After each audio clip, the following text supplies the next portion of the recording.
Magandang araw po sa inyo lahat. Ako po si Banat Bay at ngayong araw na to, naku po, napakarami ng topic. Napapanguya ako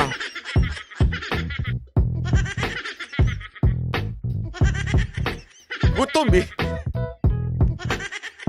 Ang haba po ng usapan namin kanina ni former ES Vic Rodriguez.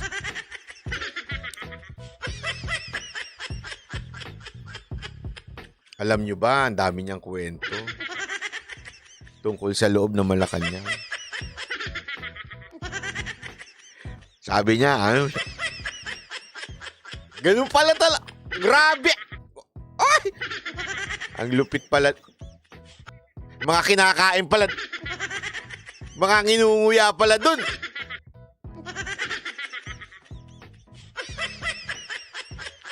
Pero bukas na yun. Ine-edit ko pa tinatanggal ko pa yung mga Hindi, biro lang. Ine-edit ko lang, ha? Pagpasensyahan nyo na po, isa lang ang aking katawan. Hindi po natin kayang sabay-sabay. Alam mo naman tayo, lang tayo, simpleng vlogger lang ho tayo, wala tayong editor. Si RJ lang tsaka... Pero, ayun lang, dahan-dahan lang, isi-isi lang, ha? Huwag mo solohin, susuluhin ko muna. Anamnamin ko muna kasi eto na naman tayo Yung mga bagay-bagay na gusto mo sanang sabihin kagad pero hindi mo masabi. Ang hirap magtago ng sikreto. Lalong-lalo na pagka chismoso ko. Hirap talaga Kaya alam nyo, eto walang biro ito. Kasi sa message si Boss Dada sa akin. Sabi niya, "Hoy! Mag-live ka na!" Sa totoo lang, parang ayoko mag-live. Kasi nga, baka hindi ko mapigilan yung sarili ko. Makakwento ko na naman lahat ng mga pinag-usapan namin kanina.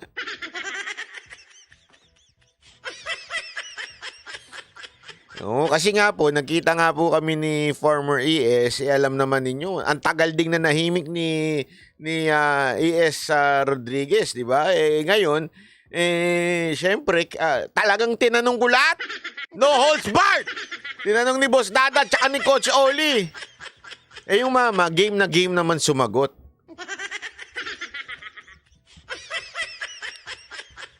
So, alam mo, medyo kanina pa ako nag-iisip Nag-iisip na ako kanina. Sabi ko, huwag muna kaya ako mag-live para hindi ako madulas. Kasi fresh pa sa utak mo yung mga pinagkwentuhan Gusto ko muna siyang makalimutan. Di ba? Para at least kung nakalimutan ko, uyanin naman ako hindi ko maikwento sa inyo, di ba?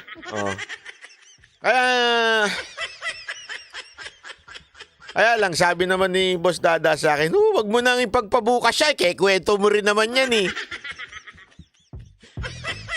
Si Raulo rin no? Oy, by the way, highway! Gusto ko lang batiin ng happy birthday si Boss Dada. Batiin naman natin. Yung mga kala ko ba isusurprise natin si Boss Dada kanina, di naman kayo pumunta.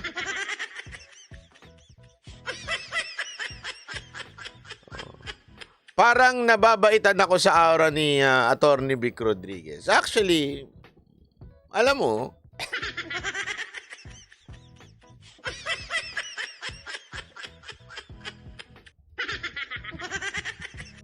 basta, ito lang masasabi ko, alam mo yung mama, pang senador. Pang senador yung mama. Kasi, mararamdaman mo naman kung tinatarantado ka o ginagago ka ng tao. Lalong-lalo na po ako, putya.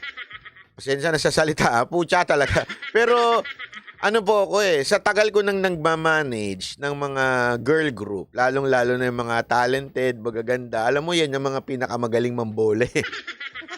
Hindi totoo, walang biro babae ang pinakamagaling mambola. Magpabilog ng mga utak ng mga sanay na po ako dyan. Yung mga bulera na babae, lalambingin ka, sir,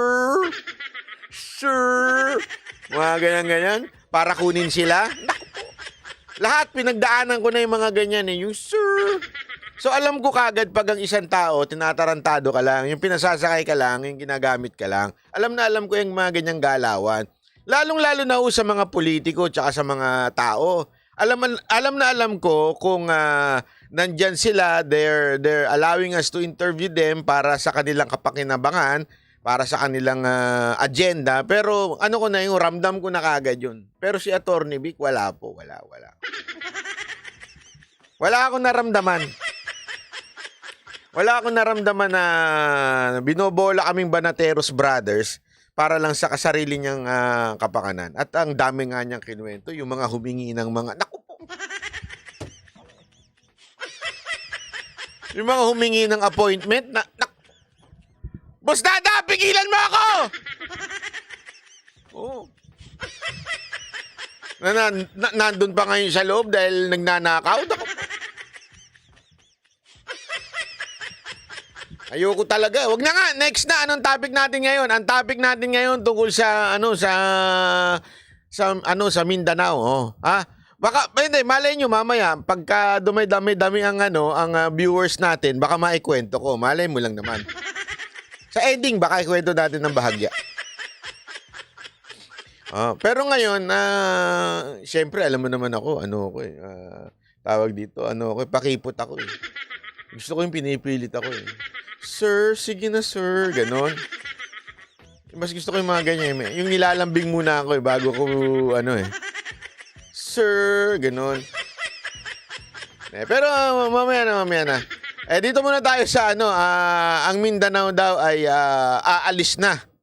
Gusto nang umalis ng Mindanao. Kakausapin ni Pangulong Duterte ang buong Mindanao at magkakausap nga daw sila sa UN at ipapakita nila na sila ay talagang willing na at gustong-gusto nang umalis sa Pilipinas. Alam mo, ito lang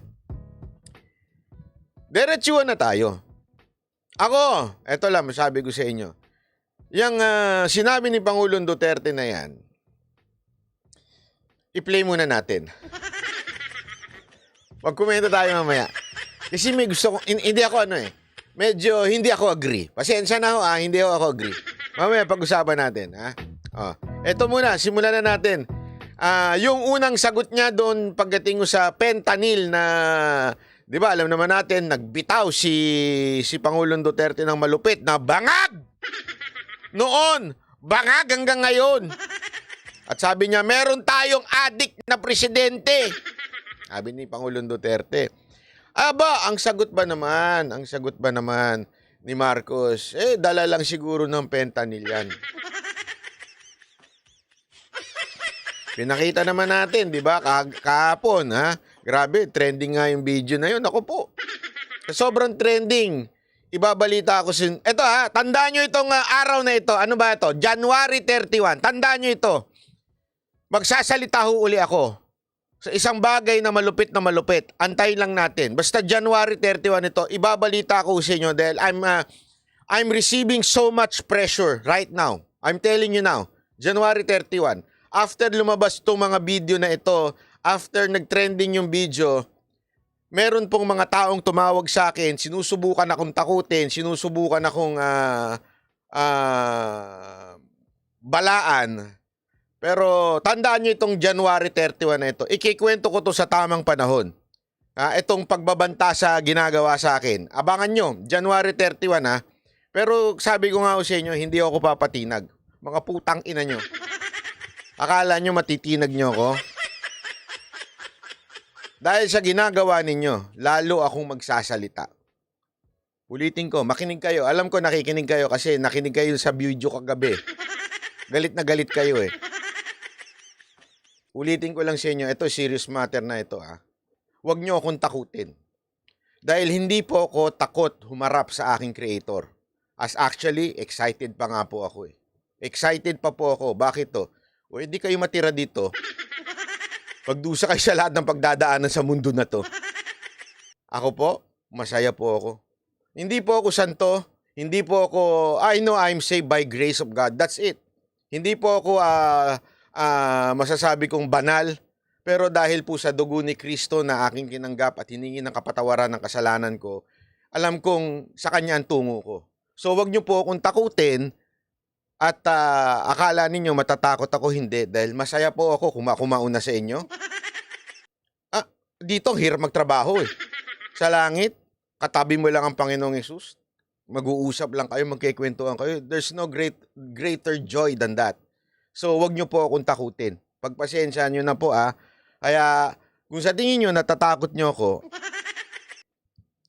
abangan nyo to, January 31 na to. Kikwento ko sa inyo to someday. Pero, ngayon, iba muna, si Pangulong Duterte muna. Basta, again, mensahe ko sa nanonood nito, alam ko nanonood kayo, binabantayan nyo na ako, tinitiktikan nyo. Ilang araw nyo na akong tinitiktikan eh. Alam ko yan, from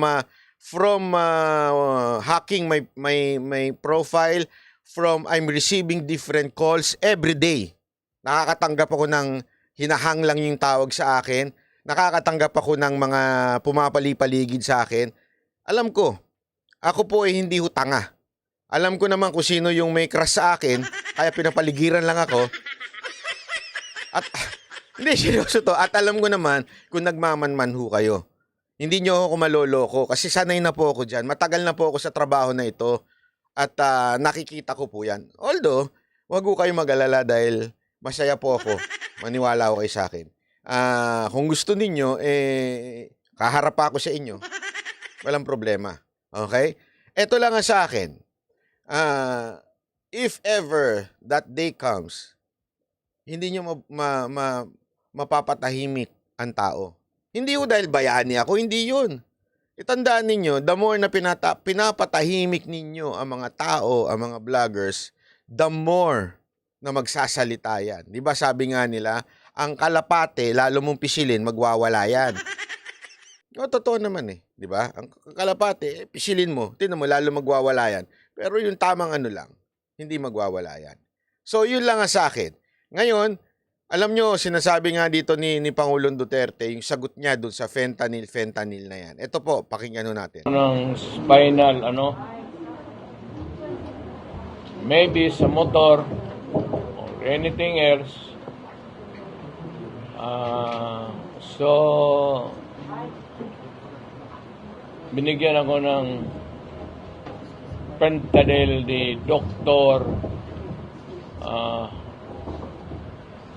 Rosario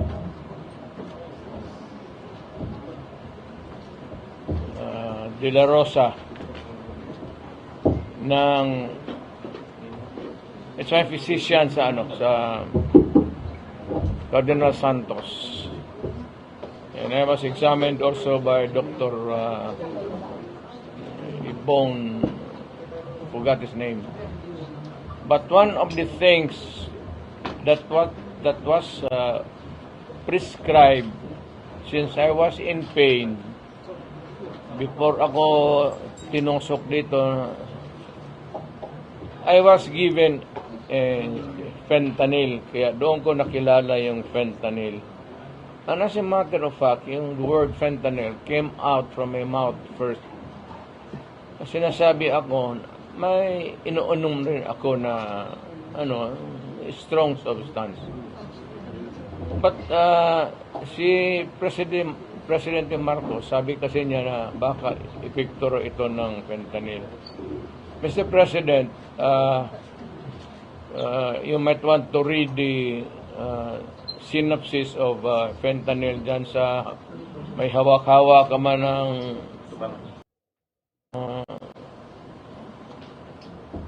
yung cellphone mo. Fentanyl is a medical thing. It eases up the pain.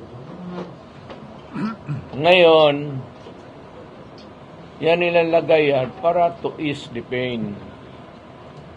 Pero nung na-opera na ako, okay na ako. And that was about 8 or 7 years ago. Shortly before I ran for the presidency. Magkaroon ako ng talagang masakit. Itong fentanyl po, Mr. President, it is prescribed by a doctor, may prescription yan. O ito yung fentanyl patch. Parang ganunin mo yan, malaki man yan, guntingin mo sa 4, ganon. Tapos, isa ito, it talks for about mga 6 hours, 7. Wala na, palitan mo na naman. And it is prescribed by the doctor. And kinuha ko yung aking fentanyl prescription drug doon sa pain center ng St. Luke's. At nalaala ko pa ang nagbigay sa akin noon si Dr. Javier. So I'm giving you the name and my doctor. Pagkatapos noon po, gumaling na ako, Mr. President. Hindi na ako nag-fentanyl. Hindi ko na kailangan eh. Ngayon, yan ang bumulta ka sa akin ng ganon. Tatanungin kita, yung cocaine, may prescription ba yan? Boom! Kunana! Alam mo, Mr. Marcos, yan ang problema kasi sa'yo. Balita ko nga kay attorney, Ang problema kasi sa'yo, wala ka kasing alam. Kung ano lang ang binubulong sa'yo, yun lang yung sinasabi mo sa video. Kaya nga sa totoo lang, walang naniniwala dun sa ambush interview. Hindi ambush interview yun. Alam nyo ba na yun daw po ay planted interview?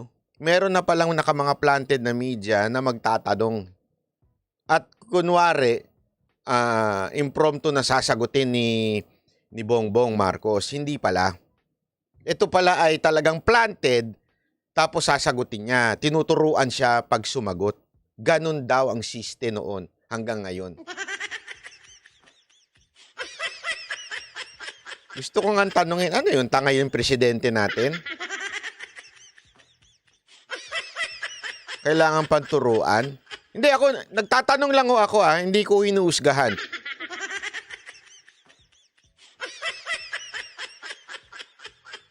Ang sagot ng kausap ko, hindi ko na nasasabihin kung sino yung kausap ko, kasi sabi pag tinanong niya at hindi niya alam ang sasagot niya at hindi nakano wala namang alam yan. Mabubulol lang yan.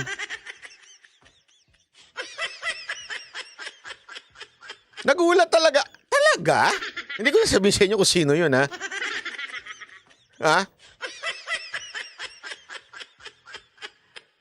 Alam mo, sa totoo lang, alam mo, Mr. Marcos, if I were you, wag ka na lang magsalita siguro. Kasi yung mga nakapaligid sa'yo na nagtuturo sa'yo, it's either bangag din yun, or nakainom, lasing, or di kaya hindi kasi alam mo, pag mo sinabi mo lasing, hindi naman ibig sabihin lasing sa alak. Dilawin natin, ha? Lasing sa kapangyarihan. Kayo naman. Iba 'yun. Wag kayong don't put words in my mouth. Ha? Lasing sa kapangyarihan. Okay? So, ano ang punto natin dito? Kaya nga alam mo, ko sa'yo, Mr. Marcos, this is not your personality. Honestly, hindi personalidad ni Marcos ang bumabanat. Never in the entire history of the Philippines bumabanat. Hindi. Baka Baka lang, hindi ako sure. Nagtatanong lang ako. Hindi ko siya bumabanat. Hindi niya ginawa yan eh. Kahit anong birada sa kanya ng ilang taon, kailan bumanat si Marcos? Hindi ho siya bumabanat ng diretsyo.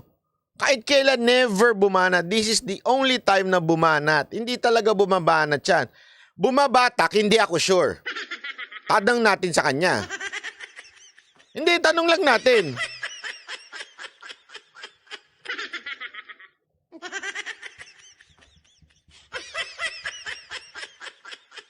Kasi napaka-importante. Batak Ilocos. Oo nga, yun nga. Kaya nga bumabatak. Ibig sabihin, nagpupunta ng Batak Ilocos. Ano ba iniisip nyo? Na batak? Kayo naman, dumi ng mga isip nyo. bumabatak, pupunta, sabihin kunwari, di ba, pumapampanga, o bumabagyo, o pupunta ka ng Bagyo, bumabatak, pumupunta ng Batak, Ilocos. Ano ba sinasabi nyo? Ay, kung ano-ano mga iniisip ninyo, mali-mali naman kayo. Hindi, wag niyong wag niyong misinterpret yung sinasabi ko. Oo. Wag niyong baguhin yung sinasabi ko, okay? So, yun ang ibig ko sa'yo, mga Batak, Ilocos. Di ba, malay mo, pag bumunta ka ng Batak, Ilocos, wala, pagod ka na. So, pag dating mo sa speech mo, maaaring iba-iba na sinasabi mo. Tama, mali? Anyway, yun ang nga sinasabi natin eh. Yung kasi yung fentanyl na sinasabi, sa totoo lang, alam mo, si PRRD, sobrang transparent. Sinabi niya pa sa ospital, sinabi niya pa kung sino yung doktor, at may prescription ho yun. Talaga naman na-disgrasya. Ilang beses ko na hong sinabi sa inyo yan, di ba? Na-disgrasya po ng pagmumotor. Kaya alam nyo, nung uusap kami, ayaw na ni Miss Hanilet na magmotor siya. Kasi nga, kahit nga nung eto sa atin-atin na lang to, huwag ko niya kikwento kasi baka naman sabihin, nagkwento na naman ako sa inyo, yung daldal ko pa naman. Alam mo, nung nagmumotor na siya, I think, nung hindi na siya presidente, medyo sumemplang pa uli siya eh. Kasi nga, medyo may katandaan na. Kaya ayaw ni Miss Hanilet, may bali pa naman siya dati. Pero that's it. Ayan na ho yun. Kaya nga, ito ang tindi ng hamon ni Pangulong Duterte.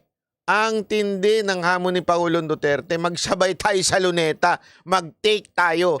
Pareho ng drug test. Ito pakinggan nyo. Saan mo kinukuha yung supply mo? Alam ko ang tao nung dumadala diyan sa Malacanang. Badi-badi mo yan sila. Alam mo, binanggit niya sa amin kung sino yan. Ayoko lang sabihin. Baka ako i-live yung mama na yun eh. Antayin na natin si PRRD magsabi kung sino yun. Hindi kasi binanggit niya sa amin. Alam mo ba kung sino pagpunta ng Davao yan dito, si Marcos? Etong si ang nag-aabot sa kanya ng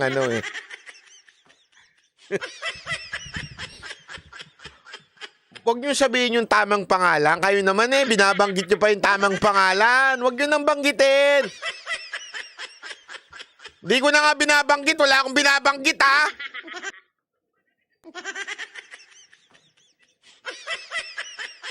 Oh. As a matter of fact, yung yun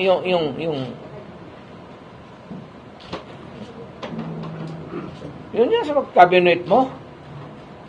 Yung mga body-body mo noon, sa binata pa kayo, kasama mo yan sila, kung nandito ka sa Davao, hirit kayo ng cocaine, doon sa Tadeco, yan, gusto kong palanganan, nandiyan sa Malacanang yung isa, nagtatrabaho. Kilala ko yun.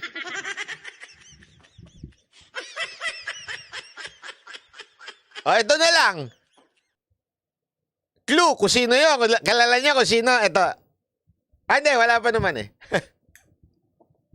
Ang inan yan. Ang daldal mo, Banat Boy!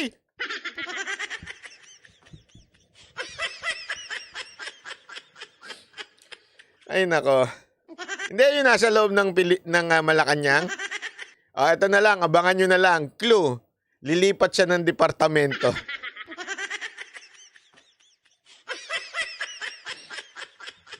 Ay, at least wala pa ako sinabi. Pero ililipat daw siya ng departamento. Bahala na kayo. Yung iba, gusto mo pangalanan ko. Pero, kasi, tayo na lang, kasi wala naman silang kasalanan. It's your idea kasi itong Long time ago, I was suspecting it was Romualdez. But ang lumalabas doon sa Malacanang na gusto mo rin talaga pati si Lisa, pati kayo ni Romualdez. Kayong tatlo, pamilya, What is the purpose of this people's initiative to amend the Constitution? Alam mo, ang totoo lang, gusto lang rin ninyo mapahaba yung panahon ninyo sa Malacanang. Eto, dito muna tayo. Alam nyo, noong una, ang pinupuntirela ni Pangulong Duterte yung asawa at saka si Romualdez. But this time, binulgar niya na yung talagang ano. Kasi ganito yan. Sabi nga, may tinanong ako, pero hindi ko na lang sasabihin sa inyo kung sino yung tinanong ko.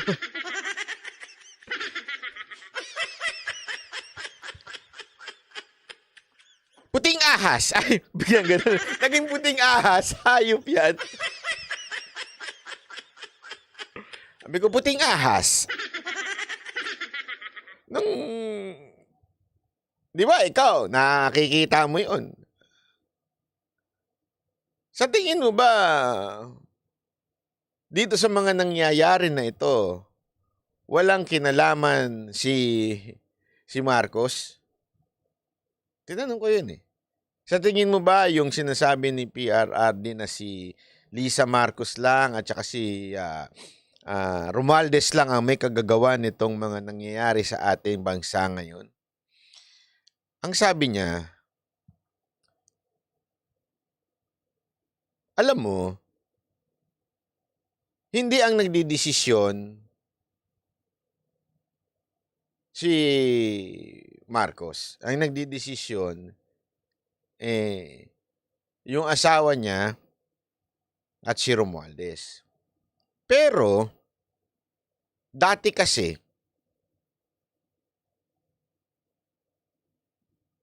ba't ko nasabing dati?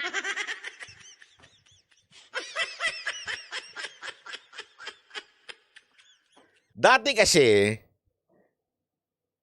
merong gustong mangyari si Marcos na maganda sa Pilipinas. Meron naman siyang hangaring maganda.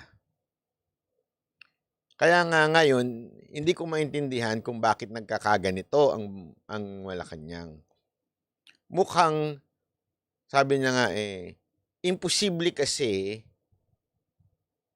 na ayaw mo yung nangyayari ngayon. Maaaring hindi ikaw ang utak noong PI, hindi ikaw ang utak ng pagbabago ng konstitusyon, maaaring sinadjust sa'yo, pero ginusto mo na rin. Parang ganito yan di ba? Maraming tao, mga kababaihan, di ba? Sasabihin nila, o kalalakihan, o sabihin nila, nagkaroon sila ng third party sa relationship. Una, hihirit pa yan na parang, hindi naman kasi, inakit lang naman ako. Di ba yung mga ganyan? Hindi ko naman gusto. Nagkataon lang malungkot ako, inakit ako, kaya gumanon na. Kusa nagkusa yung katawan ko, gumanon. So, ano ibig sabihin nun? Ang ibig sabihin, sabi nga, imposible. It takes two to tango. Ika nga Hindi pwede mong idahilan sa asawa mo na kaya ka nangalunya o nagkaroon ng third party dahil kinalabit ka lang o wala kang magawa tapos nag-jack and poy kayo. Hindi pwedeng ganun. Di ba? Hindi pwede yun. Ginusto mo rin. Maaring siguro sa simula, wala ka namang plano na sirain ang pamilya mo. Wala ka namang plano magkabit. Hanggang nakita mo itong babae na ito. Tapos, sasabihin mo wala kang choice. Hindi. Hinayaan mo kasi. Ginusto mo na rin eventually. So, yun po yung sinasabi ni Pangulong Duterte. Si Pangulong Duterte na lang, siya naman nagsabi. Ni Pangulong Duterte na eto nga si Marcos ay may kinalaman. Ibig sabihin, ginusto niya na rin ang baguhin ng konstitusyon para sila tumagal sa kapangyarihan. Ayun. Sa madaling salita, nag-enjoy ka na rin. Anarot, mga hirit mo talaga, pangkabitan. Huwag kang ganyan. And just what I said yesterday, itong mahirap sa politikon mga Pilipino, once they are elected, karamihan, except for a few, siguro wala, ang isipin, pag nakaupo na, kung papaano gagawin na para sila tumagal sa pwesto. Your father and ikaw, hindi talaga nagkaiba. At sumusunod ka talaga. And I said that if you continue, if you do not stop this nonsense, you will go out of Malacanang the way exactly when it happened during your father's time. Maniwala ka sa akin. Huwag ka mag-asa niyang sa military na sa iyo yan. Hindi sa iyo yan. Pagdating sa panahon magkagulo, they have to intervene because there will be bloodshed. And of course, you have to keep order in this country. Pero ikaw ang nag-umpisa sa nagulo, hindi kami. Ang inyo lang naman is side by side, presidential, Republican, presidential type of government, i-immerse niyo. Tapos, existing yung mga officers, so, ang speaker, si Romualdez, he becomes the prime minister. Ikaw gawain ka lang ceremonial president. Tapos, after a few years, kung hinog na yung anak mo, gusto mo nang ipasok na naman. Yan ang nakaproblema, ma'am. Huwag ninyong gawain yan. Ferdinand Marcos, huwag mong gawain yan kay pumalpak kayo dahil dyan. Milagro na lang na binigyan kayo ng pagkakataon ng Panginoong Diyos na maupo lang naman sana ng madaling panahon and to redeem your name. You are not doing anything to redeem your name. You are there, nagkakalat ka, and maybe suffer the same fate. Hindi mo talaga madala. Maniwala ka. Take it from me. Kaibigan tayo. Kaya ayaw ko nga sana bitawan nung mayor ako. Sabi mo ngayon, mga PDEA, ang PDEA, wala raw record. Itong mga PDEA na itong mga ugok na to. Sino ba nung gagawang PDEA magbigay ng... Ikaw ang PDEA magbigay. Sir, ito yung record mo doon sa narco. It is natural that they will refuse to give it to you. But anyway, hanapin ko yon, hindi man tinanggap yon, pero hanapin ko ron, as soon as it comes into my hands, I will release it. But when I was mayor, lumapit sila, because they're worried that you are a Marcos. Sabi nga nila, paano to sir? Sabi ko nga, ano na? Alright, tabi mo yan. Baka yung record, tinabi na talaga. Pero alam mo, itong mga military, hindi naman tinatabi lahat yan. Nag-iiwan yan ng copy nila. For their protection. Nandyan yan. Maghintay ka lang. Yan ang problema. Hindi sa...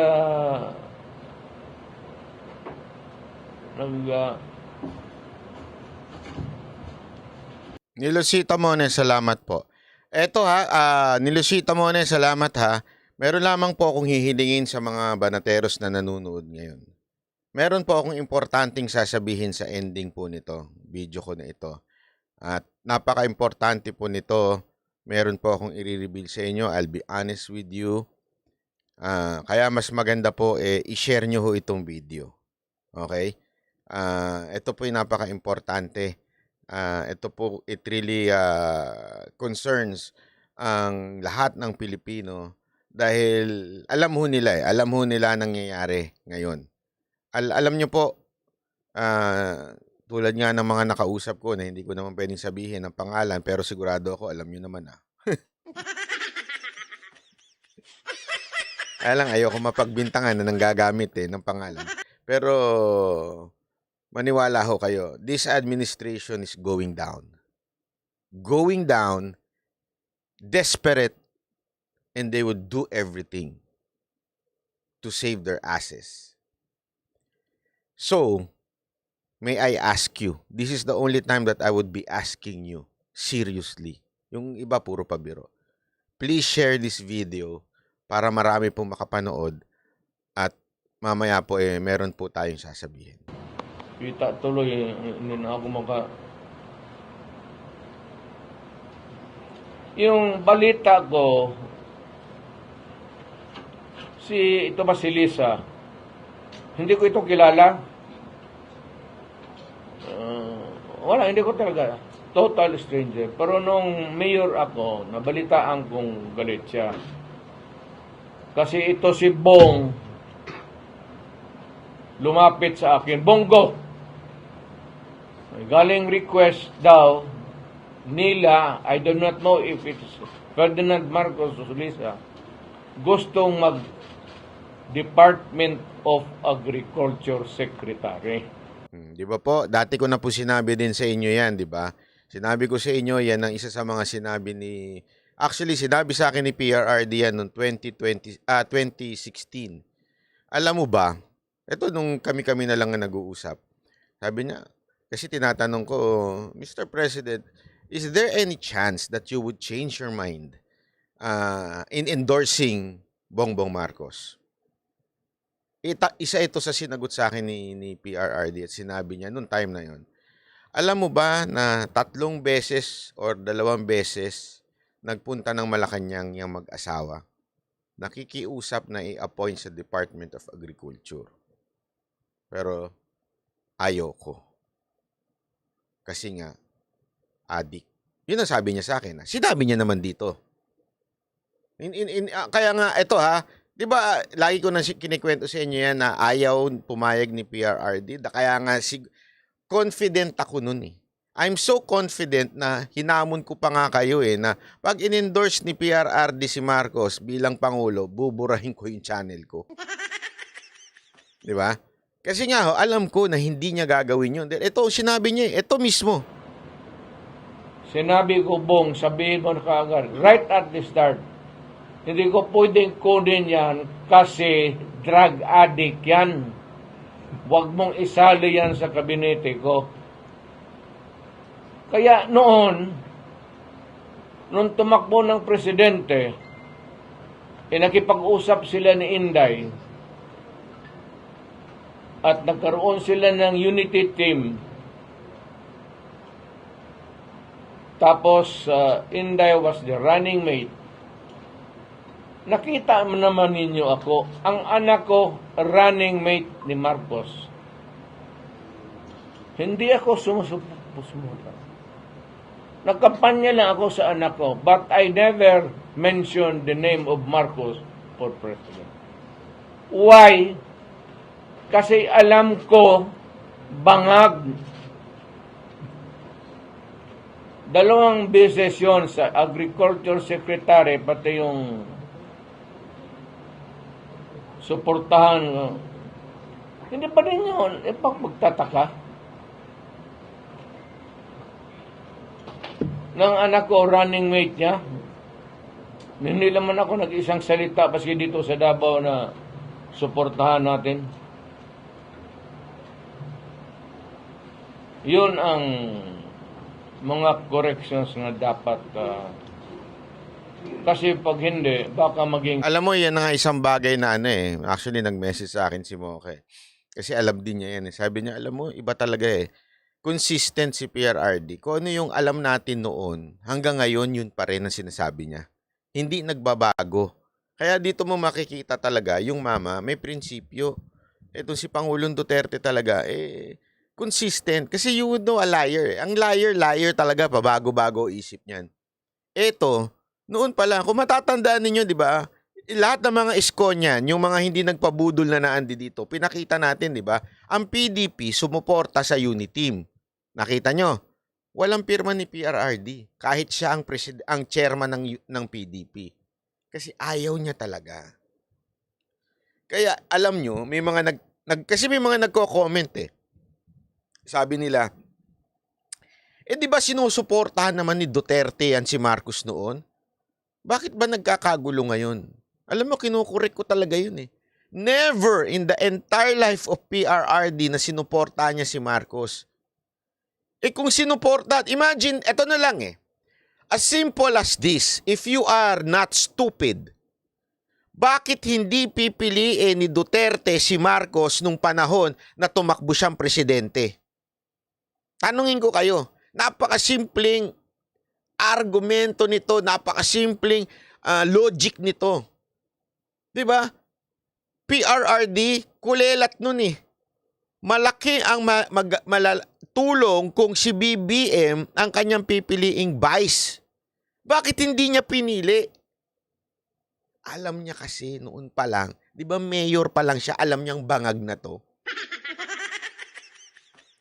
Jimmy Kim, salamat po. Ang totoo, sana magkaroon ng election, it's time for Isko. In proper time. Totoo po yun. Kaya nga, consistent siya. Imagine niyo, di ba? Nakiusap para maging secretary ng DA. Hindi niya din in-appoint. Sinabi niya kay Bonggong, sabihin mo, ayaw niya ng drug addict, bangag na secretary.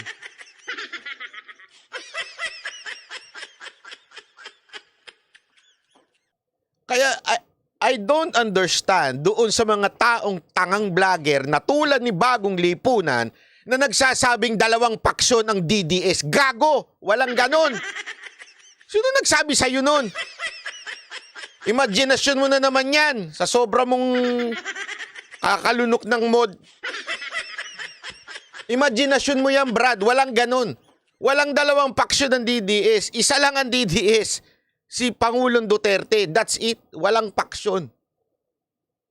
Hindi kailangan humingi ng approval o kasama sabi nga niya paulit-ulit, 'di ba? Kahit ako na lang mag-isa, okay lang. Tatayo ako. 'Yun ang totoo diyan.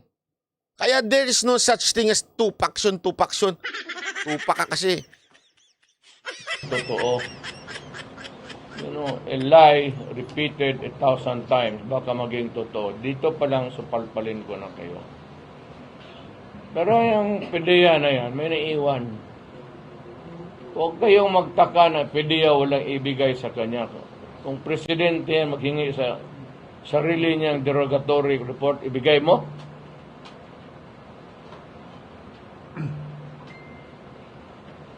Siyempre, magsabi talaga wala. Tingnan mo, pag nawala na si Marcos, di ba maglabasa na naman yung lupuhan, yung PDEA.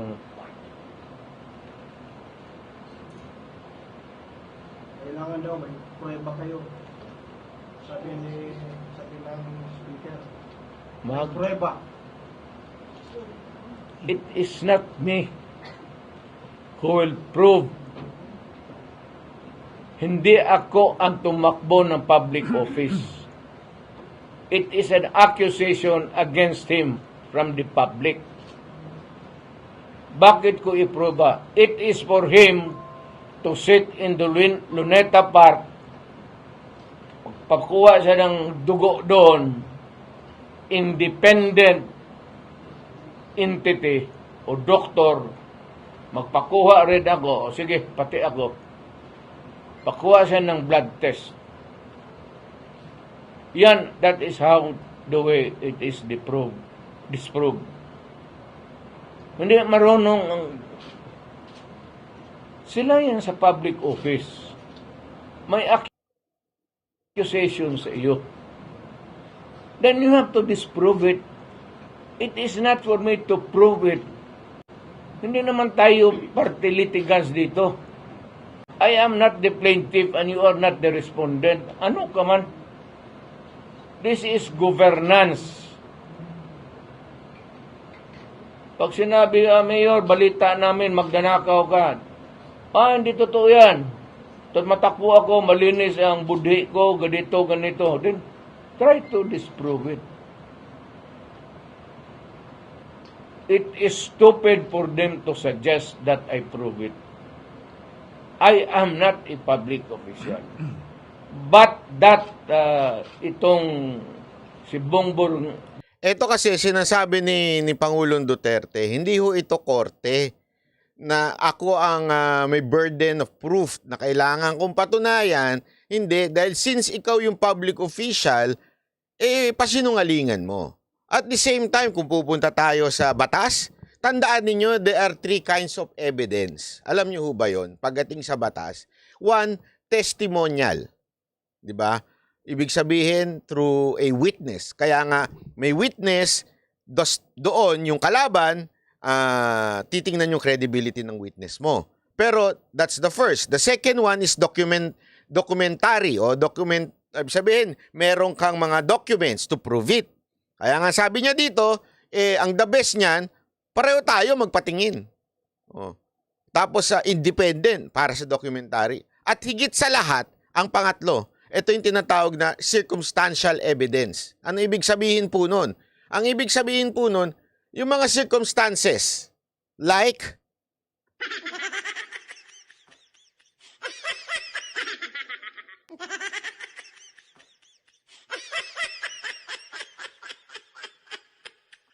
yun po yung sinasabi ni Pangulong Duterte. Nililinaw ko lang po.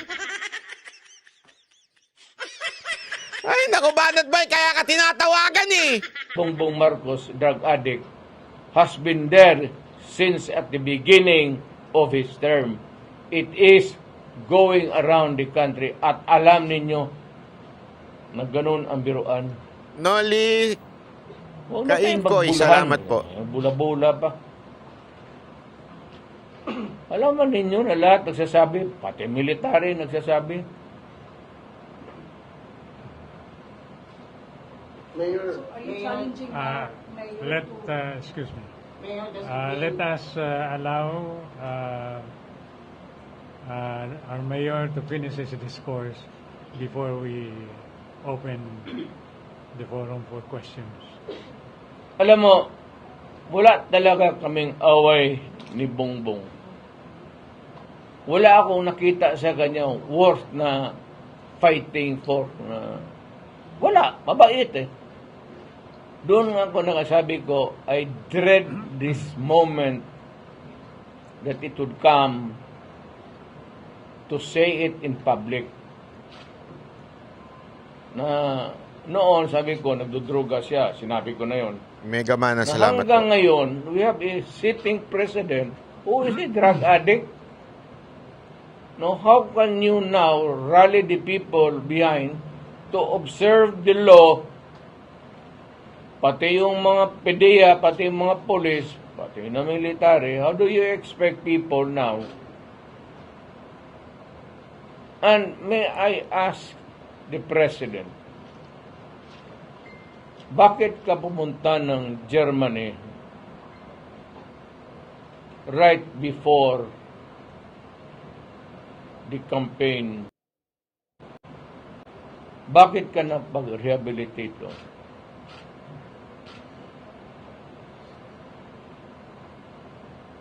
Eto, gusto nyong circumstantial evidence? Hanapin nyo yung video. Pahanap nyo kay Jojo. Pagod na ako mag-google. Hanapin nyo yung video nung siya'y nangangampanya. At after ng campaign, nagpunta siya ng ibang bansa para maging, sabi nga ni Pangulong Duterte, para magpa-rehabilitate.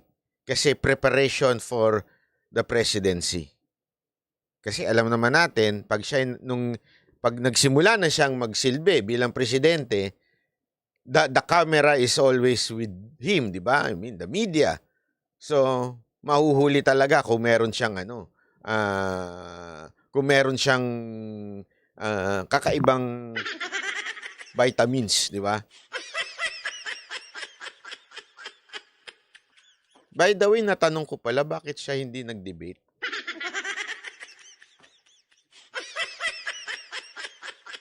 Hindi ko rin sinasabi nagpa-rehabilitate ka ng drug. Ba't bakit ka pumunta doon at pumasok ka ng rehab center? Ans Wilson, salamat. With the Baweños, love support Duterte. Yon. Thank you 100% watching from Sydney. Salamat po, Ans Wilson. M3L Guerrero, salamat po. Mr. President, ang amin lang naman sana, sinabi ko naman sa inyo, si Lisa, ikaw, pati si Romualdez. Ang politika ng Pilipinas, kayo lang ba? Did you consult the people? Nag-conduct ba kayo ng public hearing itong mga congressional district? Sound off kung anong gusto ng tao. Sabi ni Manuel Malari, totoo ba na bayaran kayo ni Bantag, Tebes, Isko at mga Duterte? Sana. Hindi, totoo po, sana. Gusto ko talaga. Para maka Japan uli, di ba? Alam mo, sobrang bilib nito sa akin, ha?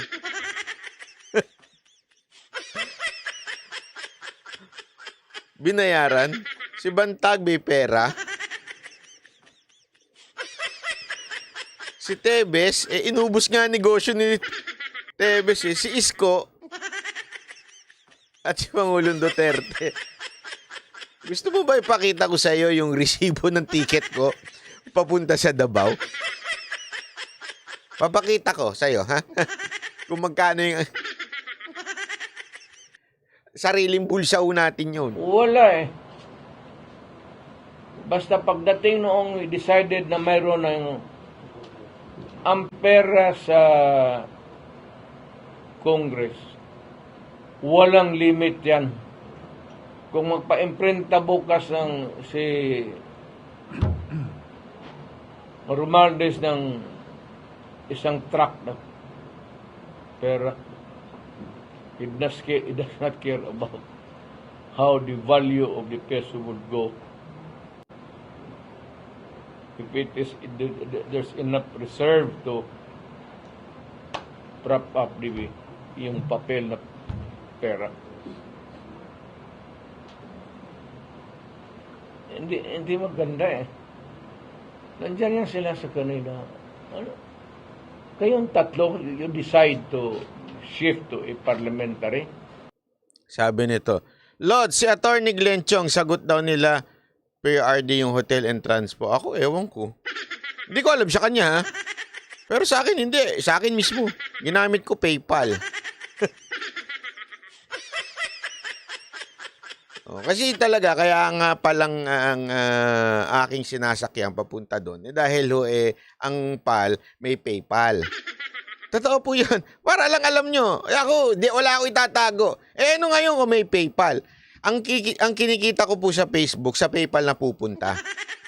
So, ibig sabihin, nandun yung, kunwari, kung ano man naiipon ko sa Facebook dahil monetize ang Facebook ko, nasa PayPal. Kaya, nagagamit ko ngayon yun pag pumupunta ako sa mga ganyan na lugar. Yan ang totoo niyan. Kaya nga sabi ko sa inyo, kung nahihiya lang ako ipakita yung ano ko dito. Hindi, sabihin nyo dyan, kung gusto nyo ipakita ko, papakita ko. Yung resibo, nasa akin mismo. Ako mismo nag-book. Pero kung ayaw nyo ipakita ko, okay lang din. Di naman problema. Kasi itong Congress, binibili naman nila. Pumapayag naman ang mga putang ina. Well, of course, except sila barong, yung taga Davao, sila ungab, hindi talaga pumayag yun.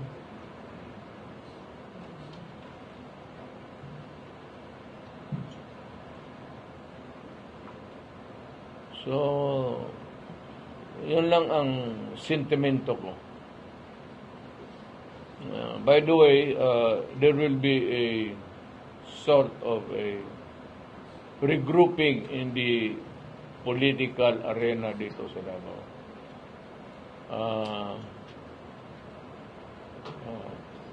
Still in the works.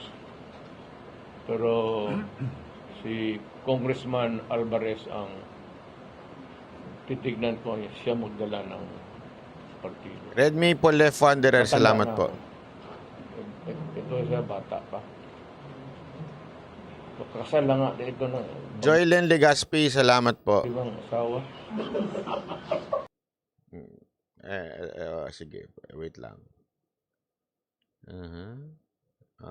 Ito na, pag-uusapan na nila yung tungkol po doon sa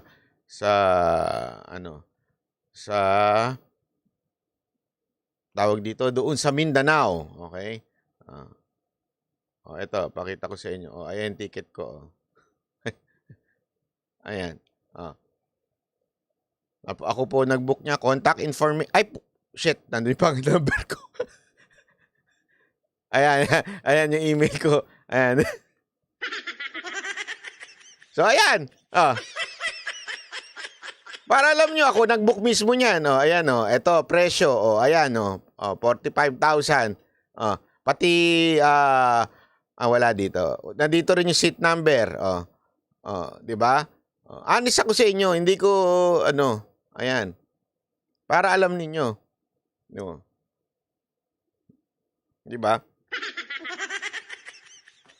Anong snack sa flight mo?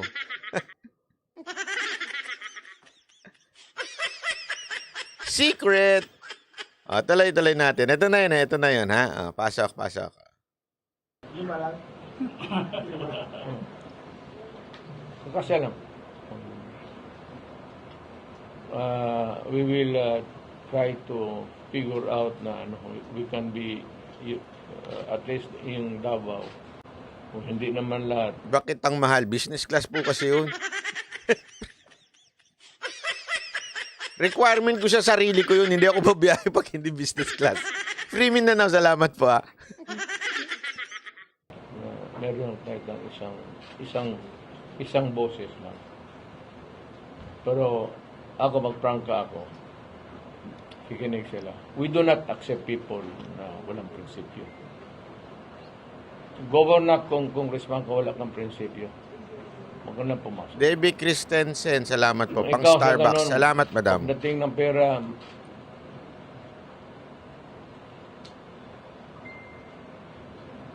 mahirap yan. Ito naman PDP, as is more Ito, sinasabi niya na po na medyo i-pass forward na natin. Sinasabi na po niya dito na gusto niya po mahiwalay po ang Mindanao. Kung itutuloy-tuloy itong ganitong klaseng governance sa Pilipinas, mas gugustuhin pa nilang humiwalay na. Kasi kung maaalala ninyo, naalala ko to nung kinikwento ito dati sa amin, na even before PRRD came into power, or came into president, di ba? Gusto na ng Mindanao humiwalay kasi talagang naiitsapuera sila. Sabi nga nila, ng mga taga Mindanao to kung hindi daw naging presidente si Duterte, malamang sa malamang, umalis na talaga Mindanao sa Pilipinas. Yun yung plano ng Mindanao noon. It was PRRD ang pumigil dito. At ang bargaining niya, naalala ko noon, binabanggit niya sa speech niya din, pati sa mga meeting, yung BARM. Yung ginawa nilang BARM. Because of that, kasi yun yung parang ipinangako niya nung siya'y naging presidente. Aayusin ko tong gusot. Isang bansa tayo. Luzon, Visayas at Mindanao. So, ang parang kompromiso nun yung BARM. Diba? So, ganun na nangyari nun. But this time, nakikita nila na talagang ginagago na po. Ginagago na po nila yung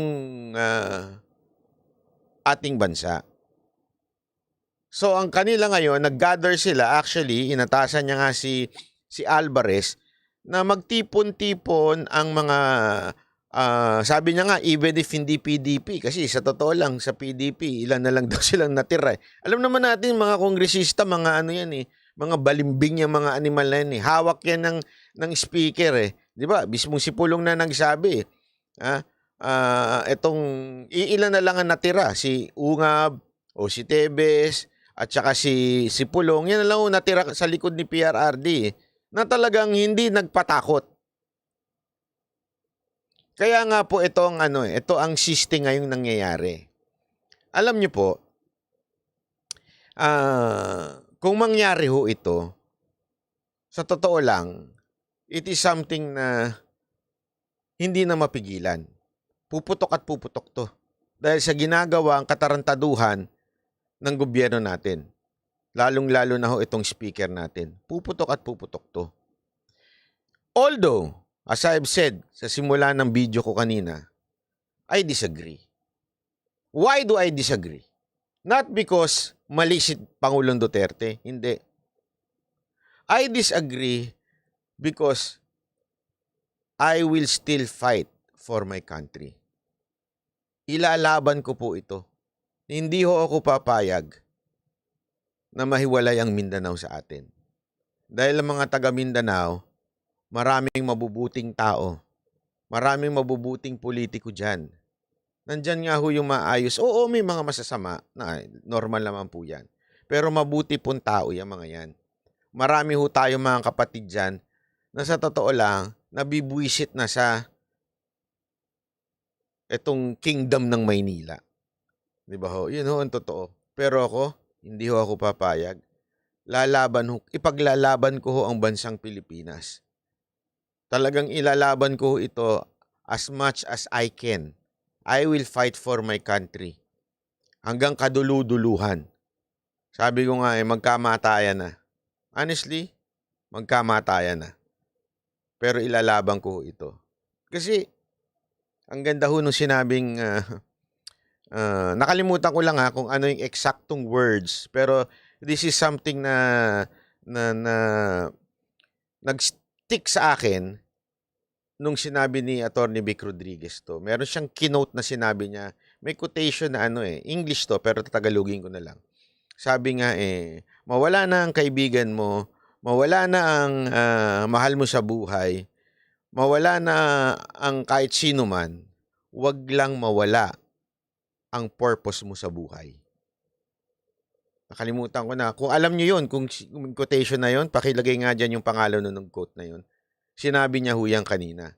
At it really, alam mo yun, na-stick sa heart ko na tama nga naman Lahat ng bagay sa mundo mawawala. Kahit nga jowa mo iiwan ka niyan. Kala mo lang hindi. Pati asawa mo. Oh. Hindi, totoo naman Why do I say this? Hindi dahil masama asawa mo. Okay? Hindi yun ang punto ko dito. Lahat po yan mamamatay. And you do not know when. Hindi mo naman masasabing, old age lang mamamatay asawa ko. Di ba? Hindi. Madalas mo nga isumpain Sumamatay na maaga yan. Naintindihan niyo ibig sabihin? Tama siya People, nadidepress ang tao, it's because of wala na yung quote-unquote purpose mo sa buhay. And I think, dapat yun ang mailagay natin sa puso't isipan natin Isa sa purpose natin sa buhay na ito, tayo po ay Pilipino. Wag mo natin kakalimutan yun. Hindi ho disgrasya na ikaw pinanganak sa Pilipinas. Ikaw ay pinanganak na Pilipino. Minsan mapapaisip ka di ba? Isipin mo mabuti to. Tangina, ba't di ako pinanganak sa Japan? Lord naman alam mo, totoo, walang biro ito Pag ako nagpupunta ng Japan, pag kinakausap ko ang Lord, minsan natatanong ko yan. Kasi di naman ako yung tipo na pag nag-Lord, Lord! Hallelujah! Hindi, alam mo yun, pag ako nag sa Lord, minsan magre-reklamo ako, Lord, bakit ganun? Sila walang Diyos, pero grabe ang disiplina. Diba? Minsan mapapano ka, Lord, bakit ako pinanganak dito sa Pilipinas? Bakit hindi ako pinanganak sa Japan at naging Japanese citizen na lang sana ako? Bakit hindi ako pinanganak sa Amerika na sana naging American citizen na lang ako? Bakit ako pinanganak sa isang bulok na bansa? Bakit ako pinanganak sa kurap na mga opisyal? Bakit? May purpose ka. Pinanganak kang Pilipino, may dahilan yan. Mahalin mo bayan mo. Hindi aksidente na dito ka pinanganak ng Diyos. Tandaan nyo yan. Hindi aksidente po yan. May dahilan, kaya mahalin po natin ang bansa natin at ipaglaban po natin. Hindi ko sinasabing masama yung pag-disagree ko kay Pangulong Duterte. Siyempre, I would understand the heart of these Mindanaoans. Naintindihan ko yung puso nila na gusto na nilang umalis sa kaguluhan ng korupsyon ng mga Pilipino dito sa Luzon. Di ba kahit naman tayo napuprostrate din. Pero every time I would ask myself, and especially when I talk to the Lord, I would ask the same thing. Lord, bakit naman ako pinanganak dito sa mga korap na to, mga undisciplined, mga kamote? Kasi nga, para mahalin mo bayan mo eh. Para ipakita mo sa kanila na pwede kung magtutulong-tulungan tayo, huwag niyong sukuan ang bansang Pilipinas. Huwag niyong sukuan. Maraming nagsasabi sa akin, naisip ko ito kasi maraming kumakausap sa akin, sinasabi nila, ba't ang gulo ng Pilipinas? Ano nangyayari sa inyo? May mga taga-ibang bansa nagtatanong ng ganun eh. Bakit ganyan? Sa totoo lang, hindi ko rin alam ang sagot. Alam ko lang, nabudol sila. Pero yung totaling, alam mo yon, kaya lang, eto na yun eh. Huwag ho kayong sumuko. Mahalin natin ang Pilipinas, ipaglaban natin ang meron tayo dito sa Pilipinas. And I know, kaya nga, eto, maybe this is the time na sabihin ko sa inyo ito. Alam nyo, tulad na sinasabi ko kanina, uulitin ko lang. Ito mga nakaraang, nag-start po ito noong December. Siyempre, may mga natuwa dahil nanahimik ako. Pero alam nila, January, simula na ang bakbakan. Kaya nung December, January, dyan na nagsisimulang unti-unting iba yung movements ng accounts ko. Not only in Facebook, but also in other. Kasi makakatanggap ka di ba, pag may two-way authentication ka. Makakatanggap ka na somebody is logging in your account. Somebody is ganito, ganito. Madalas ako makatanggap nun. Ini-ignore ko lang. Until nahack na ako. Sabi ko nga, kasi alam mo, hindi ako yung tulad ng ibang vlogger na masyadong ang tingin nila sa sarili nila importante at mahalaga. Ako hindi. Ang feeling ko sa sarili ko, komedyante. Ito naman. Ibig sabihin, hindi naman may ganong epekto. Yun yung feeling ko. Feeling ko talaga, hindi ho po lumalaki ulo ko pagdating sa mga ganitong bagay. Kasi matagal nang malaki ulo ko. Taas at saka sa baba. Hoy, seryoso ka na eh! Sorry naman. Medyo talaga, napapaano ko eh. Hindi, totoo po to. Seryoso na. Yan tuloy, nagulo ko. Hindi, kaya pag meron akong nakikitang threat, medyo tinatawanan ko lang. Honestly, tinatawanan ko lang. Kaya lang, it's getting serious and serious and serious. Yung tawag, sunod-sunod na. So, alam mo yung tipong may nananakot na. Minsan, may pumapaligid, tumitingin, na alam mong, tangina, hindi na ito ordinary. Hindi ako mahilig mag-exaggerate ng story. Ayaw ko yan. Yung mag-exaggerate ng story. Kasi hindi ko personality yan eh. Hanggang to the point, kanina, when I receive a call, and this call is saying talagang, and this person is not prank call ha. Ito pong call na ito, call from the inside. Working inside. And sinasabihan na ako, you better stop.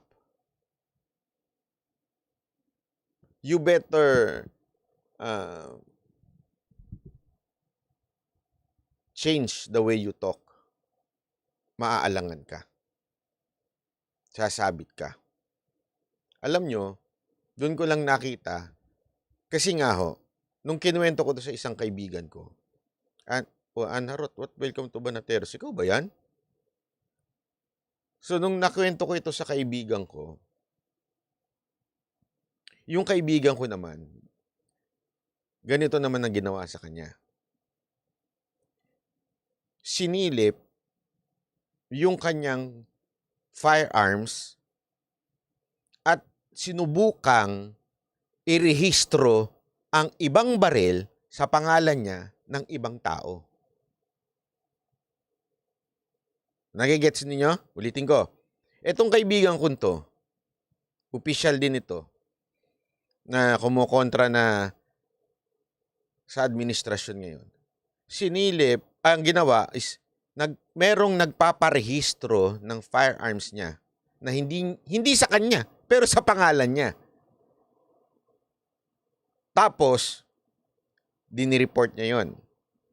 So, na-blanco yun. Ibig sabihin, dininay. Tapos, inulit-uli. Natatawa nga ako kasi naalala ko bigla yung kwento ni Tebes. Di ba marami sa atin, sigurado ako marami sa inyo napapaisip pa totoo ba yung sinasabi ni Tebes na magre-raid tapos tataniman siya ng baril, bla bla bla. Alam nyo po, totoo yun. Kasi hindi lang siya ang narinig kong ginawa nun. Eto rin kaibigan ko. At si Pangulong Duterte rin. Sinabi niya doon sa video, hindi ko na lang i-play, mahaba kasi yun eh. Sinabi niya doon sa video, yung press ko niya kanina, na sinilip din yung kanyang rehistradong mga baril. Ibig sabihin, dadalihin din siya through firearms. Ang nakakapagtaka lang dito, at kaya nga medyo napagtanto ko, na talagang may connect-connecto. Dahil yung may otoridad doon sa ahensya na gumagawa ng mga ganito ay dati nang lumapit sa akin. Naintindihan nyo? Lumapit na sa akin yon para magpatulong at para idepensaan siya sa bumabati ko sa kanya. Kaya lang sabi ko sa kanya, pasensya ka na. Hindi tayo pareho ng patunguhan. Tinanggihan ko po yun. Kaya ito na naman, may ginagawa sila ngayon sa akin na eventually sasabihin ko dito na ginigipit ako. Literal ho. As in literal. Akala nila kasi matatakot po ako. So, ngayon pa lang sinasabi ko na sa inyo kasi hindi po ako titigil. Hindi po ako titigil ng magsasalita. Kaya kung meron sakali lang na may magtangka, etong administrasyon na to ang mananagot. Naintindihan nun natin? Buti pa nga si Maharlika at least nasa ibang bansa siya. Although naniniwala rin naman ako na may threat siya. Kaya lang kahit papaano mahihirapan galawin siya doon sa ibang bansa. Pero dito, nakikita ko na inuunti-unti na nila Kasi nga, pag ganun na ho Pag ganun na ho ang administrasyon na to. Dahil, sino ba namang matinong pulis, official? Sino ba namang matinong military official ang rerespeto sa sinasabi ni Pangulong Duterteng bangag na presidente? They know, pabulusok na sila, ika nga. Pabagsak na ho. So, they would do everything para gawa ng to survive. Alam mo naman, ang isang taong gustong mag-survive, gagawin ng lahat ng bagay. Kaya ang message ko, ito lang, mga kababayan. Ako ngayon lang ako hihiling. Alam nyo to, kayong mga banateros na matagal na dito, never ko tong inaano sa inyo, ini-insist. Never. O minsan sinasabi ko, pero this time, hihingin ko ito lang. 1, i-share nyo yung videos. Ito'y pinapakiusap ko na sa inyo. Okay? Habang nandito pa ako.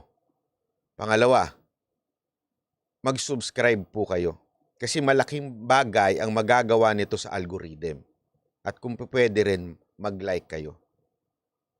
Dahil, alam nyo, I know someday hindi ho biro ang mangyayari.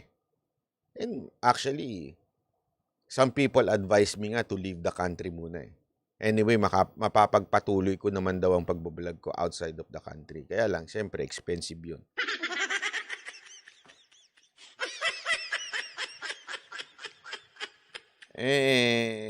At saka may pagkamatigas ulo ko. Patay kung patay. Hindi. I'm serious. Hindi. Sabi ko nga sa inyo, that is for me, ano yan, nailagay ko na sa puso yan eh. To live is Christ and to die is gain. So, hindi ho ako santo, pero naniniwala po ako eh. Yun ho ang ano doon. Yun talaga ang ano doon. Naniniwala po ako sa Panginoon. I mean, I will do my best to protect myself. I will do necessary step to protect myself. I will do that. Of course, definitely. Pero kung sakasakali, inalaw ng Panginoon yun. O hindi magsasama na po kami ng Lord. Diba? I mean, okay na sa akin yun. Kaya nga sabi ko, eto nga sabi ko lang, ihilingin ko na sa inyo na I receive pressure. Sabi ko nga sa inyo, meron akong mga kaibigan sa kapulisan. And ang ano sa akin, nasa loob ng kapulisan po, mga intel na nakukuha ko. Noong una ayokong paniwalaan. May una nang tumawag sa akin, December pa lang eh. Tinawagan ako ng isang kernel, sabi sa akin, "Bye, pinag-usapan ka na dito. Mag-iba ka na ng cellphone. Nakatap na sa'yo lahat." Noong una, sabi ko, we, di ginanong ko. Kasi kaibigan ko itong kernel na to, sabi ko, hindi naman siguro. Sino ba naman ako para pa-itap nila? Ano to, magpapabagsakin ko Pilipinas?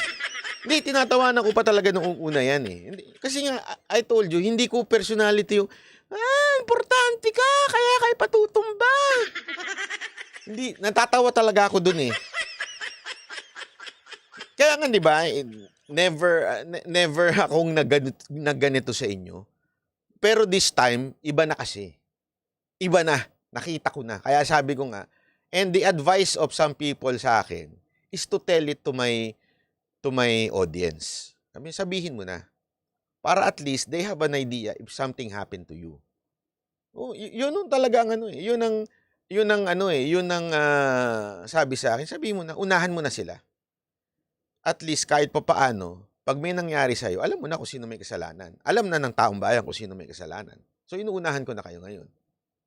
So, yung nanonood sa akin dito na taga dyan, sa palasyo, inuunahan ko na kayo.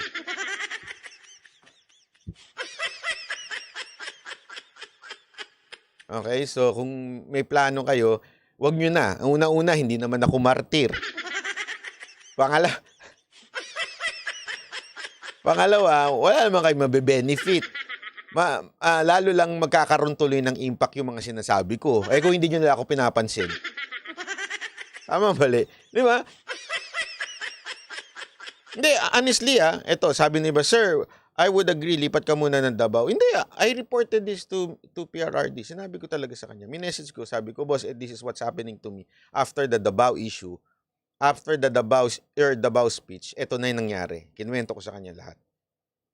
Hindi ko nasabihin yung sagot niya. Di ba? Yun lang. O, tuloy. Ito.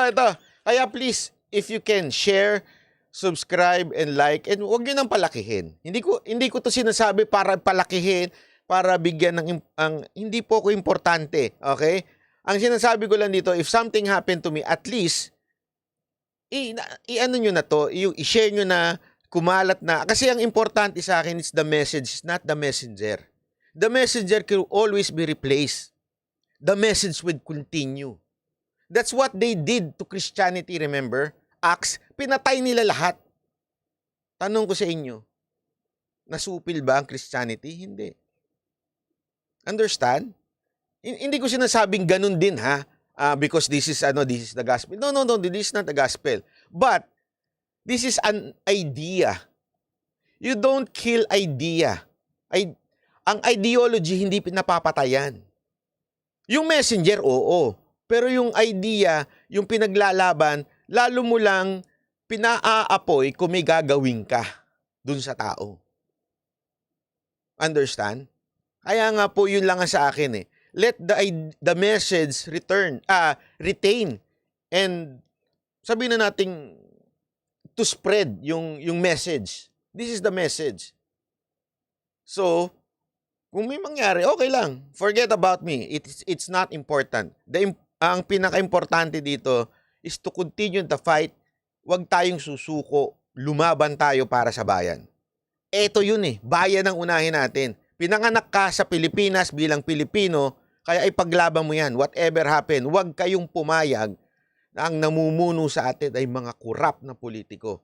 Huwag kayong pumayag na bumalik na naman tayo doon sa panahon ng Marcos Sr. kung saan tuloy-tuloy ang pamumuno nila. Kung dati, si Imelda ang may dahilan, ngayon ganun uli ang nangyayari. So huwag niyong hayaan yan. Huwag niyo nang patagalin para ma-realize yan. Nung panahon ni Marcos Sr., ang tagal bago na-realize ng taong bayan na kailangan natin magsama-sama at magkasundo para patalsikin ito. Uulitin na naman ba natin yun? Napatatagalin pa natin para sabihin natin sa bansang Pilipinas na, "Hoy, tama na to." Di ba? Huwag na natin patagalin. Again, si PRRD, matanda na rin. Kaya nga sinabi ko sa inyo noon eh, hindi kaya ni PRRD ito. And, let me be clear, sa may mga mag-iisip na naman ng iba dyan, hindi ko ho sinasabing magrebelyon ang mga taong bayan. Hindi.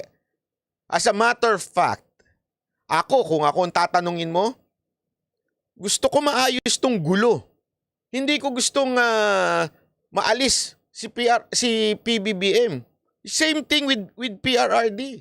Every time na tinatanong siya, wala akong problema kay Marcos. Ang problema ko, binababoy ang konstitusyon. Kasi ito nga ang problema ngayon eh. Ikikwento ko sa inyo, maraming ngayon, minamadal daw nila yung issue. This is an issue of Duterte and Marcos. Nasaktan kasi si Sara Duterte, kaya itong mga kapatid. Ganun ang ginagawa ni Aimee. Pinabababa niya yung issue. Hindi yan ang issue. Ang issue ni PRRD, binababoy ang konstitusyon. Ang issue ng Duterte, binababoy ang konstitusyon at walang tumatayo, kaya sinimulan nila ang pagtayo. Naintindihan po natin, it is not about Duterte and Marcos. As a matter of fact, nung sinabi nga, nung during the meeting, tinanong ko si PRRD kasi sinabi niya that he would challenge the AFP. Sabi ko sa kanya, Mr. President, paano ng senaryo if ever mapabagsak si Marcos at sinasabi mo nga i-challenge ng AFP? Ganito.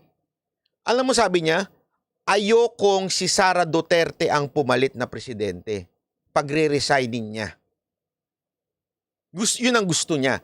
Kasi nga, ayaw niya na ang dating laban ito ng Duterte at ng Marcos. Hindi ho ito laban ng Duterte at Marcos. Ito ho'y laban ng pagbababoy sa konstitusyon natin kung saan yung pera ng taong bayan. Imagine niyo how much ang tax na binabayaran nyo. Sige nga ho. Yung mga nagbabayad ng tax dyan.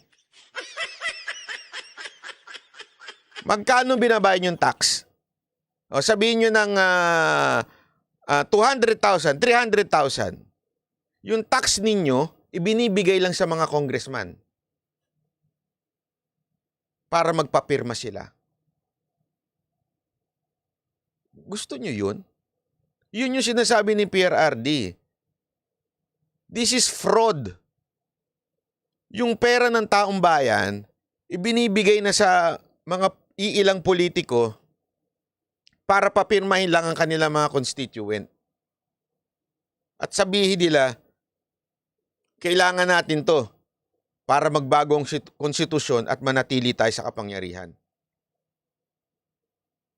Kaya nga ang punto dito, binababoy ang konstitusyon. Rhea Duque, salamat po. Yan po yung punto ni Pangulong Duterte.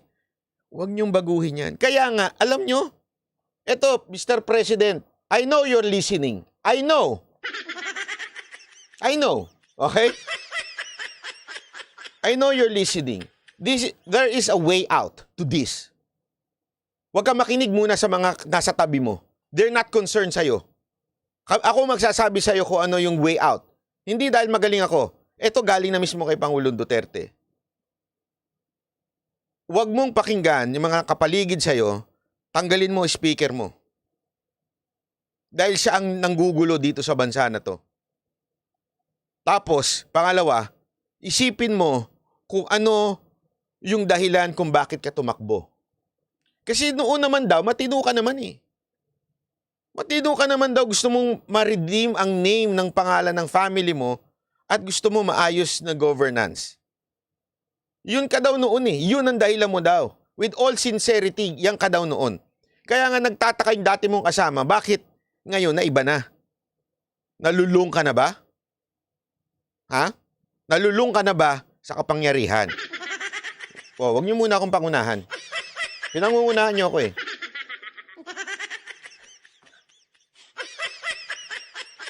Nalulung ka na ba sa kapangyarihan at gusto mong magpatuloy, tuloy-tuloy? If you want to save your ass, if you want to save the name of your family, kasi, you know, wala nang pumupunta sa rally nyo pag walang namimigay. The Filipinos hate you and your entire family sa mga nangyayari.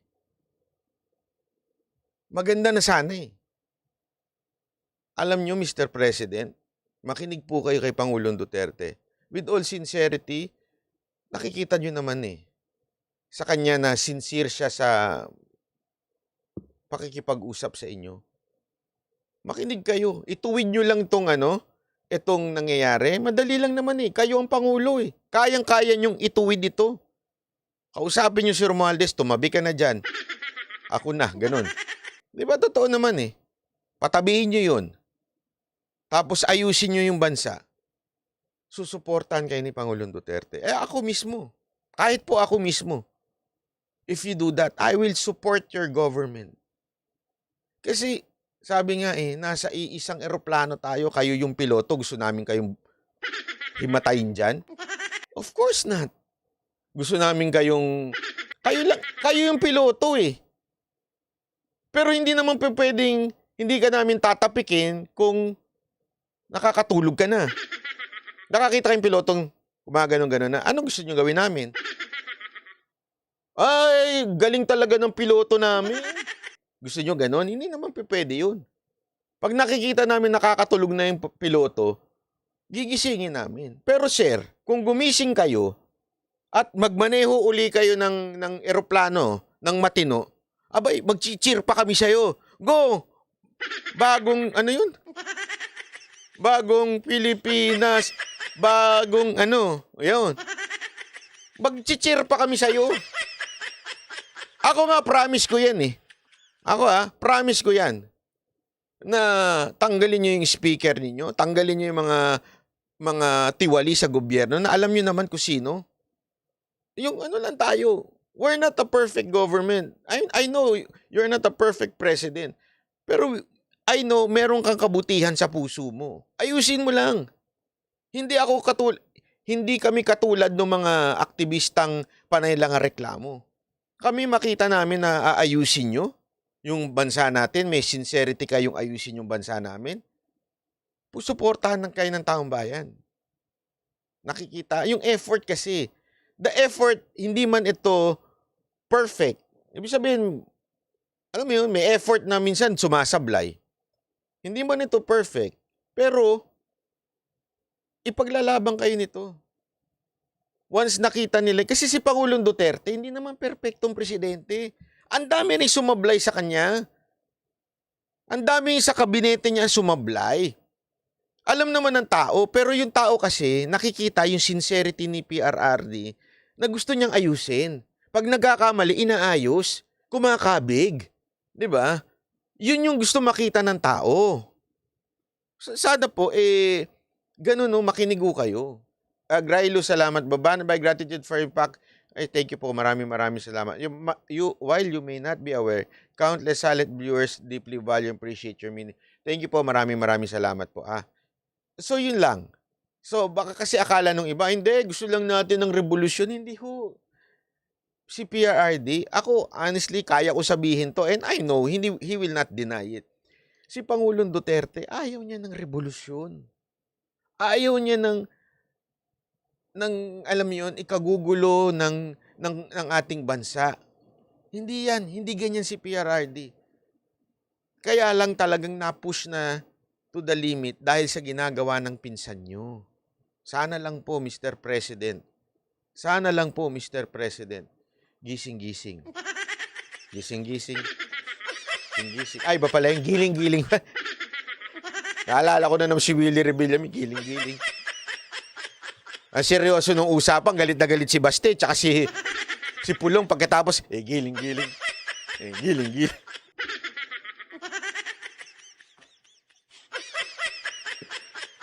Ay, Willie Revillame! Para sa Senado. Giling-giling. Anyway, ito.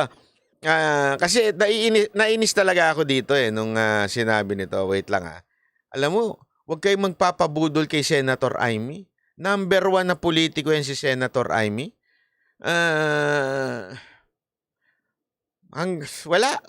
Parang awa nyo na. Huwag na kayong magpabudol kay Senator Amy. Si Senator Amy, halatang-halata na galaw niya. Tinawag ni Senator Amy Marcos na makapal ang mukha ang nagsabing walang pakialamang Senado sa People's Initiative. Wala namang ibang nagsabi niyan kundi si House Speaker Martin Romualdez na itinuturong utak ng People's Initiative. Nasa frontline ng balitang yan, si Mayan Los Baños. Sino man magsabi na walang paki ang Senado sa usaping ito, isa lang ang masasabi ko, walang gamot sa kakapalan ng mukha mo.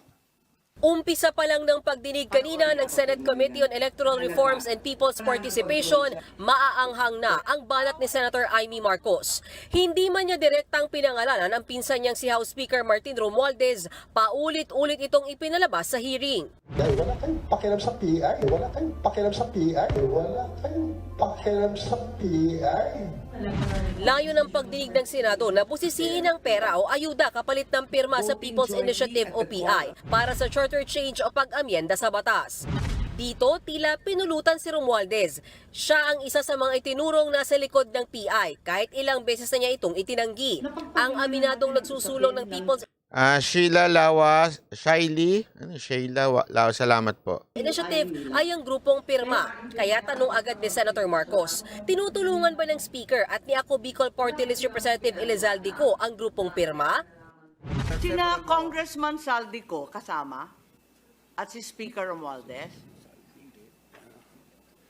Saldico, no, I didn't talk to Saldi. Sigurado kayo wala si Speaker, wala si Congressman Saldico sa anumang pagtitipon? Sabi ni Pirma Lead Convener Noel Oñate, nitong January 2 lang nang mag-meeting sila tungkol sa PI. Hindi raw nila nakakausap si Co at Romualdez. Pero biglang naglabas ng resibo si Senator Marcos. Letrato nakuha raw noong January 8 kung saan makikitang magkasama at magkakatabi pa sina Romualdez, Co at Oñate. Dito na kumambyo si Oñate. Ito problema dito Etong si Saldico, yang Ako Bicol Party List na yan, ang abogado ngayon nitong isang si Noel Oñate, yung kasamahan niya sa Ako Bicol na dating congressman din. Booking na booking Sinusubukan pa nilang gaguhin ng Senado kanina, kitang-kita. You said you never met the Speaker, nor Mr. Saldico, our congressman. You're under oath, sir. It slipped my mind. It's very clear that Speaker Martin Romualdez is supporting your group po. He is all out behind the People's Initiative. Napag-alaman ding sa bahay mismo ng House Speaker nangyari ang pulong. So, ang naging host doon at po kami nagkumbida ay si Speaker Romualdez. Tama po Ako ba? po ang nagkumbida. Dapat Paano po ka magkukumbida? Di mo bahay.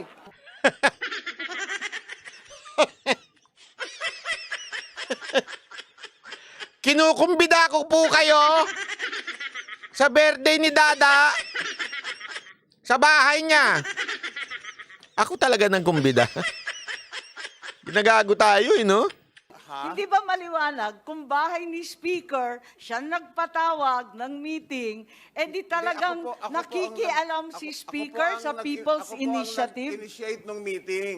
Pero sinabi po na doon na lang gawin sa townhouse ni Speaker. Paliwanag ng grupong pirma, administrative lang ang klase ng tulong na ibinigay sa kanila ng mga kongresista. Ang kanila pa rin daw grupo ang nanguna sa pagkalap ng mga lagda.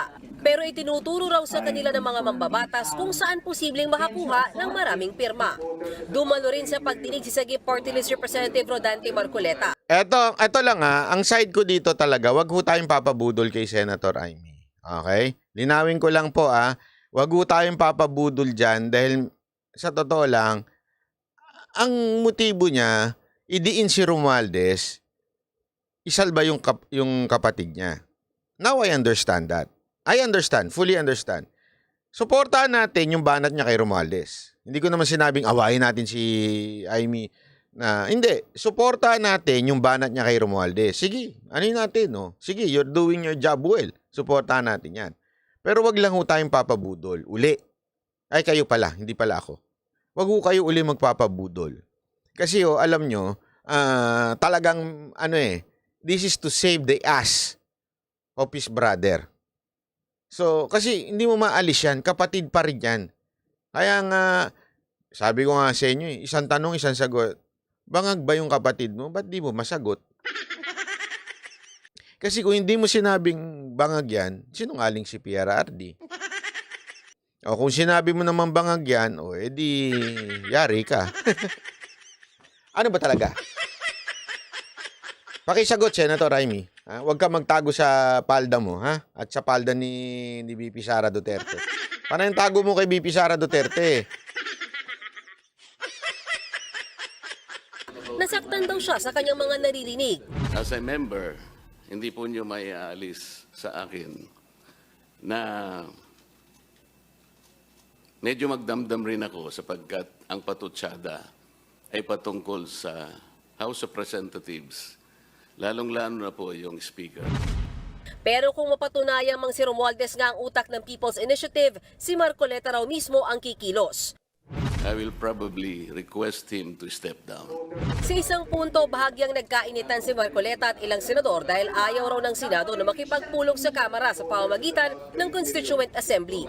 As Senate President, as the leader of this institution, I can categorically state that we have not refused any measures. As a matter of fact, I filed last week RBH 6, which is to discuss economic provisions of the Constitution. So, Only to change your mind 3 days later, Mr. Senate. Alam mo, sa totoo lang Lance A, maraming salamat. Opo, no weapon formed against shall prosper. Thank you. Maraming salamat. Alam nyo, ito dito, sa posisyon ni Marcoleta, sa totoo lang, somehow, medyo nabilib ako. Kasi ang tapang din ng mama. Among all the congressmen na wala akong humarap, siya lang. Diba? Yung isa kasi hindi na congressman abogado na siya nung isa. Pero ito, si Marcoleta, siya lang ang humarap.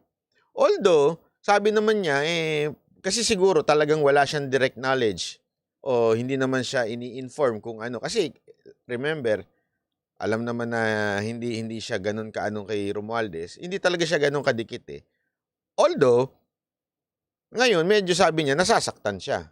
Kasi nga, every time daw na dinadala yung CONAS, laging sinusuplak ng Senado. Alam mo, ang tindi nun Pinaglaban niya dyan. Medyo nakasagutan pa niya yung ibang senador.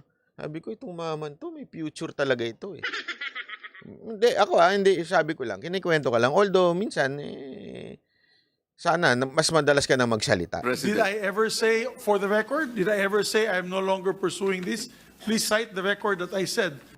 Sa kabila niyan, isa namang attorney Anthony Abad ang itinuturo ni Marcoleta na dapat paharapin ng Senado. Si Abad daw ang pangalang nakalagay sa mga papel na pinapipirmahan sa mga tao. Nauna nang ipinatawag ng Senado si Attorney Abad pero nasa labas daw siya ng bansa kaya pinasabina na siya ng Senate Committee on Electoral Reforms para humarap sa susunod na pagdinig. Kasabay niyan, hiningi na rin ng mga senador ang listahan ng mga nag-donate para mabayaran ng TV ad na ipinalabas ng pirma kaugnay pa rin sa charter change. Ayon sa pirma, nagkakahalaga ng 55 million pesos ang pro-Chacha TV ad na pinalabas nila. Kalahati niyan ay galing daw sa bulsa ni Oñate, habang ang iba ay mula sa donors. Isusumiti raw ng pirma ang listahan ng donors sa susunod na pagdinig. May mga testigo ring humarap sa Senado. Ang mga idinahilan nila kaya sila pumirma sa PI. Kasi English po yung nakasulat. Basta pumirma lang po kami ng pagkasal, pumirma po kayo pati may ayuda po. Utos daw po yun ni BBM. Yun po yung exact word. Depensa ng pirma, kahit sila ang nagsusulong ng PI. Hoy! Sabi siguro ng Senator Ramos, "Shh! Utos si Romualdez, hindi ni BBM! Ikaw naman eh! Ay, hindi raw sila ang nasa likod ng suhulan. Nagbabalita mula sa Frontline, Mean Los Baños, News 5. Ay, nako. Ito, papakita ko lang sa inyo, ha. Yung, ayan. Humingi umano ng Importante paumanhin yan, si kasi Davao City kung Mayor ano-ano Sebastian sinasabi ni Basti Amy Duterte dito, kay Senator para malaman Amy nila. Marcos. Kasunod ito ng mga naging pahayag ng alkalde sa prayer rally sa Davao City noong linggo laban kay Pangulong Ferdinand Marcos Jr. Ayon sa presidential sister, mismong ang alkalde ang lumapit sa kanya at nagsorry sa mga nasabi nito. Tingnan nyo kung paano ni Amy. Sinabi niya, nagsorry si Basti sa sinasabi. So parang ang dating, mali yung sinabi ni Basti. Sira ulo din, di ba? Hindi, isipin nyo to, ha. Yun ang dahilan niya na parang talagang ano lang niya. Hindi, kaya lang naman na ganyan yan si Basti kasi nagtatampo lang yan eh. Hindi eh. Ang linaw ng sinabi ni Basti doon sa kanyang speech. Di ba? Ang linaw nung sinabi niya doon sa speech, Mr. President, Bongbong Marcos, kung hindi mo na mahal ang bansa mo at kung wala kang ginagawa sa gulo, abay mag-resign ka na lang. Yun ang sinabi niya eh. Kaya wag ko kayong papabudol kay Senator Amy. Maugunita ang pinagbibitiw ni Mayor Bastes sa pwesto si Pangulong Ferdinand Marcos Jr. kung wala niya itong malasakit sa taong bayan. Nagpahayag din ito ng pagkadismaya kaugnay ng investigasyon ng International Criminal Court o ICC sa kanyang ama na si dating Pangulong Rodrigo Duterte.